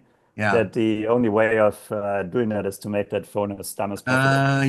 But then you've got things that are dumb, but we could do that. It's so funny, Jan, like, and maybe this is just such a narrow interpretation because you see like, you're able to see such a vaster kind of narrative than I think I probably see. But it's funny because I just didn't really put two and two together that this is what you were working on, because I guess but now it's like I kind of see, like I can trace you in the intellectual lineage in my head back through these like econometricians that go back to Roy models, because they're like, we're going to take very seriously this particular presentation of human rationality. And then, and it just screws everything up, like in the data is now so terribly, flawed, even when it's meticulously collected because of a behavioral theory about people. And then I see, and then you see this give birth to all these people. The one I think of mostly is Heckman. And it's like, I guess I just sort of thought it stopped there with causal inference in a way, because I was like, well, there's just kind of, a couple approaches they get, and I didn't really realize there was this program of causal inference bridging with machine learning, taking seriously so much more of the micro theories of human behavior. even in, I mean, obviously I did kind of know it with the publication bias and things, but for some reason yours seems even more kind of rooted in that micro tradition. I mean, you're giving me a lot of credit, and thanks a lot for that. So first of all, I think a lot of this is also still work in progress, and I hope we can put more out of that. It's also a bit scattered across fields. I hope that there will be a more coherent framework coming out of that, where we think about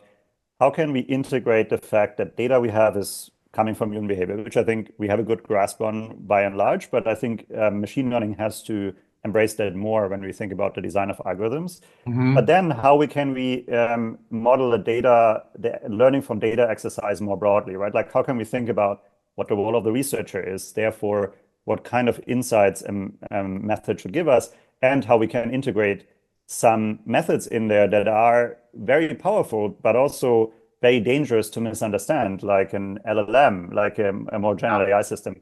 And my bet is that econ has some of the tools for that, not just econometrics, which has one specific helpful tool for that, which is like analyzing statistical properties, but beyond that, also economic theory, which has tools to analyze incentives and tools to systematically describe human behavior and how we can put that together. And I think on a very high level, I don't strongly believe in that, but I think it's all about specific examples and how to implement that. So for example, this work I told you about designing algorithms with the fact in mind that it also sets reference points and it may lead to distortions.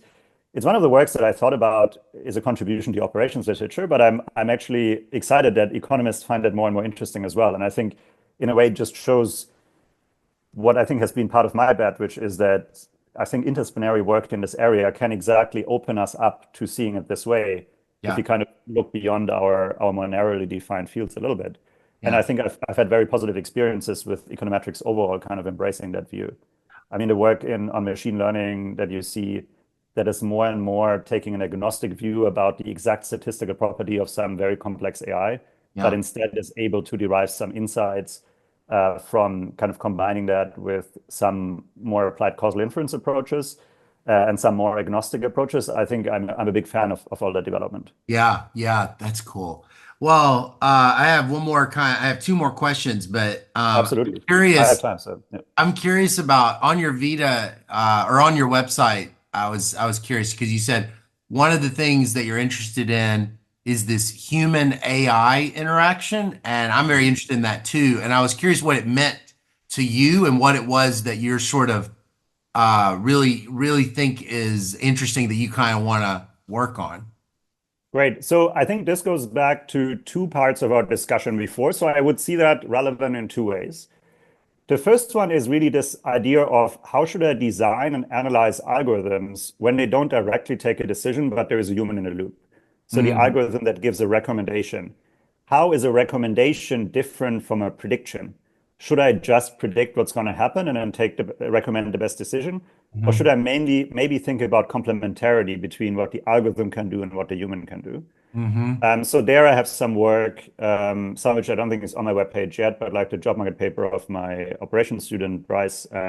He studies, for example, the design of algorithms that are trying to learn from a mistake a human makes to give recommendations that specifically is helpful in addressing those mistakes, rather than just the algorithm kind of doing in parallel what the human already does, which is trying to solve the question itself. So kind of just like trying to be a bit more principled, using insights from causal inference and from behavioral economics to think about how we should think about both the analysis and the design of algorithms. Another part of that is on fairness, like how should we think about what makes an algorithm fair? I think it's something that econometricians, economic theorists, and applied economists have engaged with more and more. That is also a main agenda within the operations literature, is like asking the question, how can we make algorithms more fair? How can we address when algorithms take skewed decisions that are maybe giving bad decisions for a specific subgroup? In that case, if you ignore the fact that there's a human in the loop who may be central to either making those mistakes that disadvantage one group or maybe helpful in overriding them, then you kind of get to a completely different result about what a fair algorithm is. Because maybe an algorithm that by itself would take good decisions, if there's a human in the loop who then overrides it, may not lead to better decisions because the human may exactly override those things where we kind of thought that we had addressed the issue. Yeah. And so I think that's like one bucket, but I would also see that in a second bucket. And now I'm putting more kind of my econometrician hat on. That second bucket is more saying that there's also human AI interaction going on when we think about the researcher using a complex AI tool to analyze data. So one project I have right now deals with the question how we can use text data in randomized trials. So say you run a randomized trial, you want to check the effect of giving out microloans on people's lives. Some things may be easy to measure. Is there an effect on income? Well, you can just run a treatment minus control test. Or maybe, is there an effect on health? Well, that's already harder because health isn't just one variable, like health is all these variables. Yeah. So that's already non-trivial. But now let's say you want to study, does it have an effect on well-being? Like what is well-being even? So what we study in some work right now is like the question of what happens if you instead just ask people in treatment and control about how their day has been. And now you have an abstract, you have a paragraph of text in treatment and control. Yeah. How can you use some AI tool to make sense of that? And in the end, I think this is all about an AI tool analyzing data, but then communicating that to a researcher in a way that the researcher can validate or they get some guarantees out of it. So I do think this frame of there's an interaction between the AI and the human, and it's helpful to use mechanism design to analyze that. I think that goes beyond just the kind of view of there is a human and a machine that together take a decision about treatment or who to release, but it also goes in the direction of modeling the interaction between a researcher and an AI system that helps us analyze data. But like, I don't even know whether AI is necessary. You can just say the interaction of a researcher and any empirical method, any tool that summarizes data. Yeah. I'm going to probably pitch to you that you need to teach a workshop on Mixtape sessions about machine learning and AI. But I'm gonna bug you about it because this sounds so awesome, and I bet you a lot of people would love to learn from you on this. It's very, very, very cool what you're working on, and it's really wild. Let me end with one thing. So, a lot of people, a lot of young people, it's kind of interesting. Nobody really knows what an economist does, and they really don't know what economics is. It's funny too, because, I think if you were to ask a high school kid, or even maybe even like an eighth grader, and you said, what do you think a mathematician does? And they would probably also not know, but they would just basically say they probably do math for a living, Right. And so, and it's but if you said what does you could ask, right, like, I mean, a math major in economics in Munich and say, what do you think an economist does? And they would just be like, I have no idea. I have no idea what they do. And so I was wondering, economics is like you said all these great things that you discovered about economics being what it is. And I wonder if you could go back in time to your, you surprise your young self and you don't tell him who you are and he can't see the resemblance. And you just said to him in a way that he could understand specifically your old self, not just like a Right. random person, in a way that he would understand. How do you think you would just kind of help him see what's behind that veil of darkness of what an economist can actually do? It's such a deep question. Of course, it's hard to justify all views. This is why I like your framing, because if it was me today talking to my me back self, I would probably say something on the lines like, this is a discipline that uses kind of math as a language to say something about those complex systems when humans interact with each other and how we can design them. We can analyze them and design them to understand, what goes wrong and what we can do better about them. I mean, that is very much, of course, leaning into this idea that as a young person, I probably thought that I had to save the world somehow by doing good in the world, but that I also really loved math. And I think my struggle was always that I couldn't quite decide whether I wanted to indulge in math or I wanted to, give up on that and do something that is more pragmatic or practical. Yeah. And for me, of course, the pitch of where I'm sitting right now is that there is a world where I can combine those two things. And in a way, I think that's where the world has gone, right? That like we Right. see now technology and the ability to understand, to use empirical tools as like one of the keys in making progress. And I think that's of course, yeah. So that's maybe what I would phrase is that I don't think it's very comprehensive. There are probably some economists who would be offended by that characterization, but I think this idea that we're all using kind of formal tools to make sense of complex interactions between humans to understand what's going on and how we can do it better. I think that's probably not too far from where I would see it. And that's like your young self. Those were his values. That would have been he would have been like he would have heard you say tools, formal tools, mathematics, and actually going in and doing the very thing that deep down you kind of wanted to do in the first place, which was help in some way or do something. That was what so you maybe needed that's to hear. so that, of course, it's pondering a little bit to my young self and trying to justify to Sure, myself that I didn't sure. turn out too far away from that. But yeah. Sure. Well, this has been really delightful. I am so glad that you agreed to let me interview you, and I hope we get to hang out. And I look forward. I'm gonna read your papers now with a whole new lens that is. I'm super excited about printing them out at the office. Well, thanks a lot. And I should also say that some of those papers still have to be written. So for some of them, you may have to use some more patience. And we didn't even get into two-way fixed effects. So I know we didn't we even can get discuss to it it. next I time. know that was going to be the main one, and everybody's going to be really upset that I didn't do it. But when you started talking, I am kind of curious though. When did you first? When did that project first kind of start getting on your radar and start Sure. getting So I mean, this excited? started a project by Kirill and Xavier, who were my roommates in graduate school.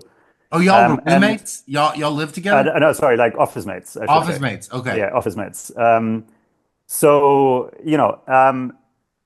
we continued talking about econometrics, and actually Xavier was like was important for the paper with Alberto. He asked a question about what he should do with his standard errors after matching. So we always had this conversation where I think all three of us, and Xavier and Kirill in particular, come more from an applied micro world and are Mm, not primarily econometricians, but I think that's what makes the econometrics work so influential.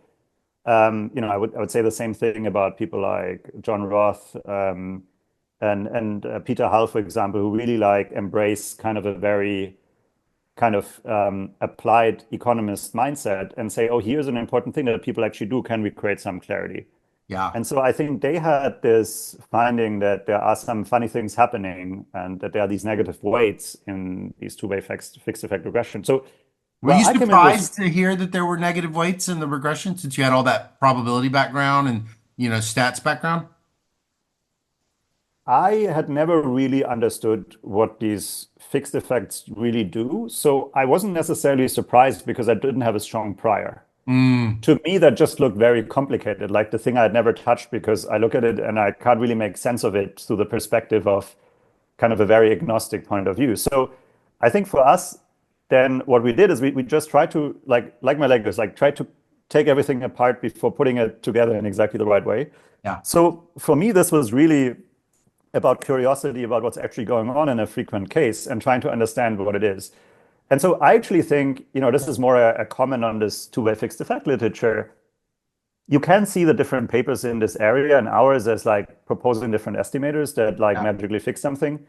For Hmm. me, the main point of our paper, the main aha was really to say, here is the general structure of what we find when we take those things apart. And specifically that there is a problem where you get bias, which represents as these negative weights, but in general, just weights that you didn't quite anticipate, because you're really mixing multiple things when you write down a linear regression specification. Hmm. You're mixing, here is an estimate I care about, which is usually some average. So you think, okay, I put in linear regression, it's going to give me some average. But you've also made some strong assumptions about the structure of what's going on. Hmm. In this case, you have made a strong assumption about the structure of treatment effects. Now, if you take that away and you start at least with a clean slate, instead with a clean slate where you don't impose that structure on treatment effects, then it turns out that you just have to approach your regression in a different way. And so for me, this is like some insider baseball now, but I think you know this literature pretty well. So for me, the main insight there was to say that no matter how you fix that problem, it always has the structure that you kind of have this distinction between learning the model for the control units, then imputing them for the treated units and estimating the treatment effects, where you don't want to mix those two things. Right. Estimating a model for the controls is a different exercise from estimating treatment effects. It's really like related to sample splitting and machine learning. I was just about to say that. Connection came from. Yeah. Yeah. So that you have to separate the different ones in the right way. So now, for me, it's less about exactly the way that you do that first step of imputing. Yeah. It more like says, okay, we now have a tool. So what is it we can hope as econometricians to do? The best we can hope to do is to make transparent to an applied researcher what assumption they have to put in, what it gets them, and where the weakness of that could be. Yeah. Now we have a framework where you can clearly say, okay, if I don't want to take a stance on heterogeneity of treatment effects, I really have to separate those two things. And then I have to take a stance about how I'm willing to impute my control outcomes. And, you know, to be totally honest with you, don't tell it to Xavier and Kirill. I don't have the strongest view about what the right way is of doing that imputation, because that really depends on what you believe in. Like, what do you think is a good control group? Right. Is it really the case that they're never treated are the best control group? Maybe they're very different because they're never treated. Maybe we should not use them. Yeah, or maybe we should use them because they're super clean. You know, like, right. But like what I think of us, or like what I try to understand as part of this project was really what's the structure of that exercise and how we can present to an applied researcher what assumptions they're making and what it gets them. And so that's where we came to that. And for me, that was very much about kind of understanding something that I found really complex, because when I look at a fixed effect regression, I don't know what's going on. So just taking this apart, putting it again together in the right way. So yeah, that's my read. I actually had not, you know, that was so dim. I had not really thought until you just started talking, and because we had talked about the sample splitting earlier, I hadn't really thought, you know. I wonder if Jann is thinking about the sample splitting and it makes this imputation feel really like a natural thing. I mean, it's not that no one had, and you know, in the Heckman, Kamura, and Todd, the way I think about that paper is imputation off of the control group too. And Abity and Imbens estimate the selection bias under unconfoundedness doing just for the ATT, just doing it. But it does have a lot of your fingerprints too. The imputation estimator has a lot of your fingerprints, because you've got all these high dimensions, you've got all these fixed effects that you're gonna like just use you're gonna use just the control group sample, and you're gonna, you know, use those to impute these missing potential outcomes. Is that part of the early conversations that you guys are having, that you sort of see that this might be the way to go about it? It's an interesting question. So I would actually say it's not the starting point, it was a result. So what I really like doing is trying to write on a model, and then not just saying, oh, here's somewhere we could do it, let's evaluate it, but more like saying, is there a systematic way where we can say, what is the structure of the general answer to this problem? Right. Sometimes, you know, that doesn't lead anywhere. Sometimes in this case, it came out of that. So it's how you do your Lego. It's how you do your Legos. You're like very, very. I want to take it all apart and then put it together. So sometimes, you know, this takes forever, right? And even this one took maybe too long. But sometimes it's very satisfying. And so what I would characterize as the main result in our paper is not you have to do the imputation one way or the other. It's like no matter which of those estimators you use, like use one that, you know, Pedro Santana has worked on. You're still doing imputation. You're just doing the imputation maybe in a slightly different way. So it just gives us a frame to compare what's going on. Totally. And in my eyes, you know, about that literature is like, to me, that's a starting point to say, how should we do this imputation? It doesn't really make the parallel trends assumption any weaker or stronger. You still have to take a stand. So it's not like now magically we have a box that we should all believe in more. Yeah. If anything, it raises the question what the right way of imputing is. Is it really using these parallel trends, or should we maybe sometimes use something less parametric? Should we go the way of matrix completion in the same way that Guido has worked on? Is synthetic control maybe a better way of imputing? How can we do that in like a staggered adoption setting? So for me, that's a starting point. It's interesting that the literature has partly embraced that as, oh, we now have an estimator we can somewhat trust more. But Mm. like in my eyes, the main thing here is that it allows us to be a bit cleaner about the mapping from assumptions to conclusions. But Yeah. of course, that doesn't reduce at all our necessity to be very careful about assessing those assumptions. Yeah. We think pretty similar. That's pretty well. I recognize my thoughts in what you said. That's very cool. That's very cool. Yeah, I I was curious how you see the overall trajectory of that difference in difference literature, because it is I interesting mean, how like I had not anticipated how quickly applied empirical researchers would take up what kind of applied econometricians have been doing in this space. yeah, right. I mean, I think that I think the stuff Kirill and uh your is it Xavier? Is that how you say his first name? Kirill Xavier. Sorry, I missed you for a moment because I Is managed it to is reply my it thoughts. it's Xavier. Xavier Xavier Xavier. Thanks. Xavier. Yeah. I think them identifying early on these weird properties, and then as that just way before the estimators. I think the fact that the weird property rumor starts kind of like emerging, and then spreads throughout the applied community. I think like that just freaked everybody out because, and then it just created its own demand for I see. solutions so they can continue to use it, and uh there, if you look, there's like Paul Goldsmith Pinkham has this interesting extension of that Janet Curry thing where she and her co-authors like scraped all the MBERs, Yeah. and all the top fives, and the diff and diff stuff has just exploded. It's just continued rising. It was already rising, but it has just gone up and up and up. And it was kind of interesting that synth has actually in Paul's figures, synth has pivoted and gone back down right after these diff and diff stuff went up. I always thought this new heterogeneity robust diff and diffs would actually cause an increase in synth because I thought when I used to have this one synth paper, when we would present it, so this was like, 2014 to 2017, when we would present me and Manisha Shaw's paper on Hmm. the legalization of sex work, we would constantly be told to do diff and diff, which basically meant, a regression instead of synthetic control. People didn't like synthetic control when we were presenting it because it felt like a big black box, to Yeah.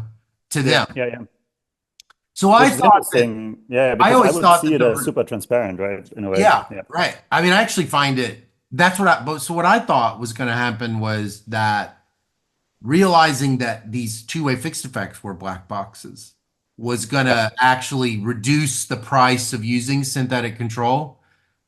But now I sort of wonder if there just really has always been a very strong preference for the diff and diff. Maybe it's because there's just still so many active older people like me, and they just have a significant amount of human capital in just doing something called diff and diff, or if it was just all the availability of the code. I mean, I think amongst applied people, the reasons for adoption are oftentimes like who explains it really well and what's the least amount of human capital that I have to give up.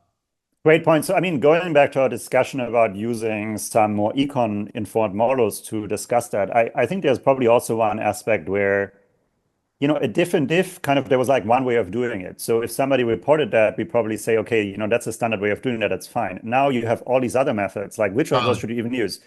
Interestingly, in the diff and diff, that now has led to this strange thing where people report these like 3, 4 different estimators Yeah, that honestly, to a first order, all do exactly the same thing. So it's hard to see that as true robustness checks in right. the sense of systematically varying the assumptions. Yeah, It's really like variations on a theme. But I think it's exactly because people want to know what's an okay way to do it. yeah, And I have bad news because as an econometrician, I can't answer that question. Like that's a question about mapping the assumption to the estimator. I can only make it exactly. more transparent by Hmm. explaining to you what the implicit assumptions are. Yeah. But I think it's a bit of an equilibrium story. And I mean, I just hope that overall we find protocols for moving that into a space where we are better able to choose the right tool for the method, which sometimes could be this. And of course, just if Kirill or Xavier ever see this, of course, our estimator is the one that you should use. But like sometimes maybe the assumptions are not quite the right one. And Right. you should then use the other one. And I believe that this imputation structure still, is still there. So that's for me kind of one of the main insights here. Yeah. That this general structure is probably behind, it makes sense exposed. Like if you don't impose any structure on the treatment effects, you can't really learn about the imputation from the internal structure of the treatment group. Yeah. You probably don't want to do that, right? You want to separate that. That's Right. the whole point. But like how to best do that, I think really depends on the application. And I hope that this doesn't lead to us being more narrow in that, because we now think that we know how to do that, because I think it really depends on which setting we're in. Yeah. So, but I hope instead that this will lead to more experimentation in this direction of what's the best way of imputing. So yeah, this is why I kind of could find myself in the way that you just described that. Well, I think one of the positive things that has come from it, aside from, thinking about heterogeneity and how it changes how you go about specifying even a regression model. But like one of the things that I think is something you just sort of hinted at, which is, parallel trends is with respect to a comparison group. It's not the property of anything other than the proper control. And, thinking back to the conversation we were having about, you're doing work, thinking carefully about the types of selection that, human beings engage in. It like you sort of said, maybe the never treated is not the right control, because why didn't they get treated? Yeah. Why did this state not even pass this thing? And, it's like, and so one of the things I think has been really valuable is to force people to say, they've got this terminology now that they didn't have before, which is just as common, I think, now as parallel trends, if not more, is to say never treated, not yet treated. And all of a sudden you're thinking and already treated. You're thinking now you have to make all these decisions. And the only way to answer not yet treated, never treated is to start thinking about those kinds of things like, well, why did these people get treated? What are all the things that are different about these groups?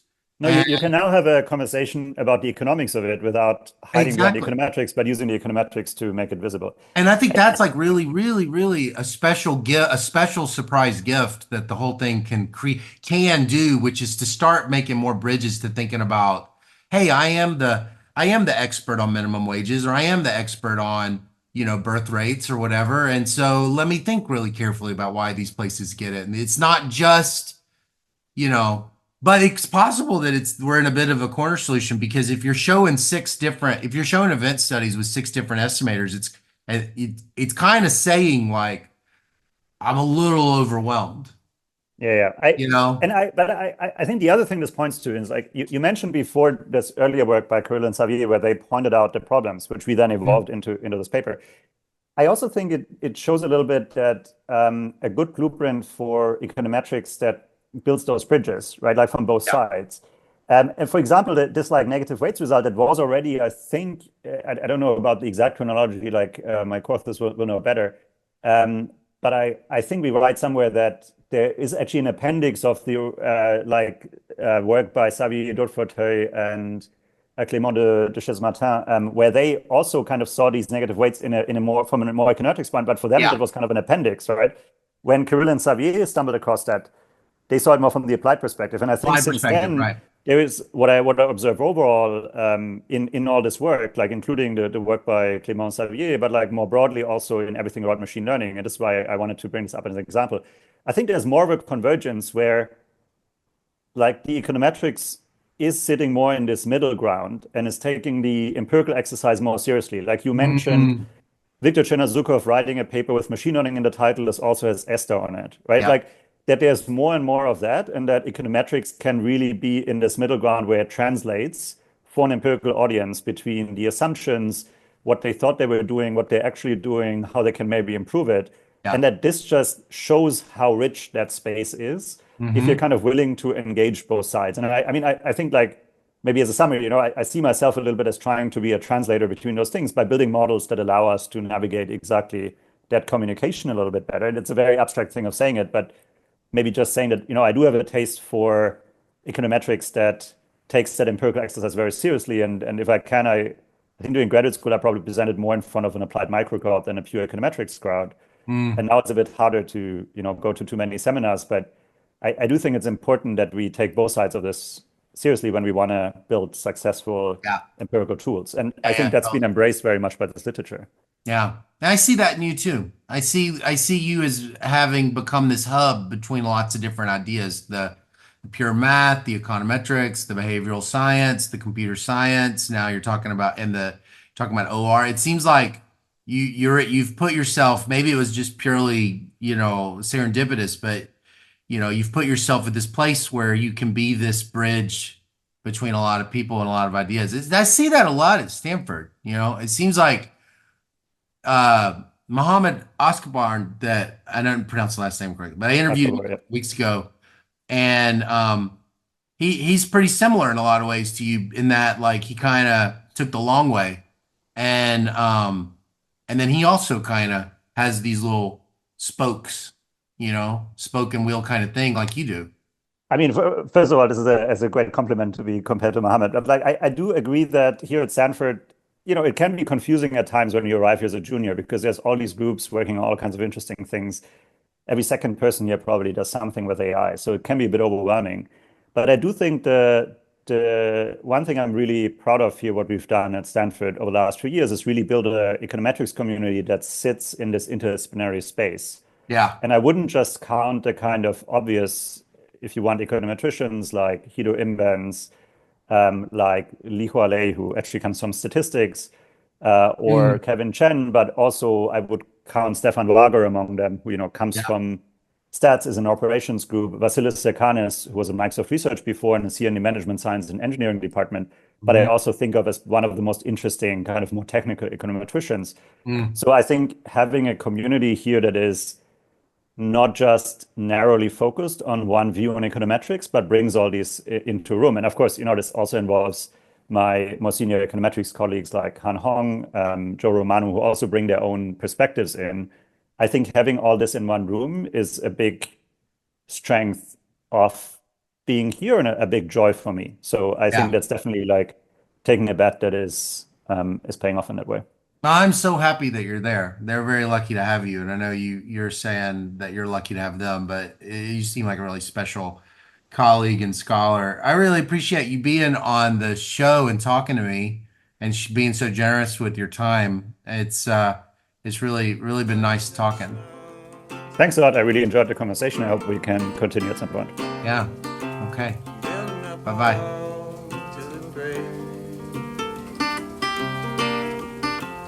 Hate it when I call when it's late. I hope I never